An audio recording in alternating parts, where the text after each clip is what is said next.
ഒരിക്കൽ ഗുരു തൻ്റെ ശിഷ്യരോട് ചോദിച്ചു, ഒരു താമരയുടെ തണ്ടിന് എത്രമാത്രം നീളമുണ്ടാവും? ചിലർ മറുപടി പറഞ്ഞു, അതിന് 1 മുഴം നീളമുണ്ടാവും. മറ്റു ചിലർ പറഞ്ഞു, അല്ല, ഒരു 4 മുഴമെങ്കിലും കാണും. വേറെ ചിലർ പറഞ്ഞു, ഏയ്, അതിലും കൂടുതലുണ്ടാവും.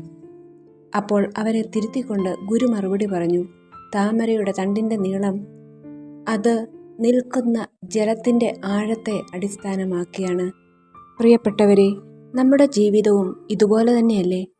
നാം എവിടെയാണ് അടിസ്ഥാനമുറപ്പിച്ചിരിക്കുന്നത് എന്നതിനെ ആശ്രയിച്ചാണ് നമ്മുടെ ജീവിതത്തിൻ്റെ ആഴം അടങ്ങിയിരിക്കുന്നത്. ആഴമുള്ള വ്യക്തിത്വത്തിൻ്റെ ഉടമകളാകണമെങ്കിൽ നമ്മുടെ അടിസ്ഥാനം ശരിയാകണം.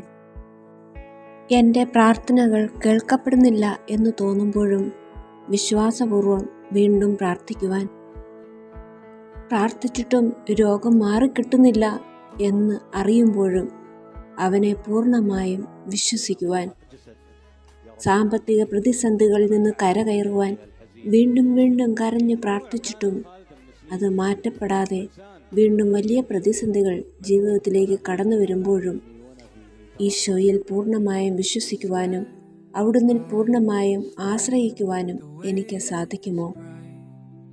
സത്യത്തിൽ അതല്ലേ ശരിയായ വിശ്വാസം, ശരിയായ പ്രാർത്ഥന?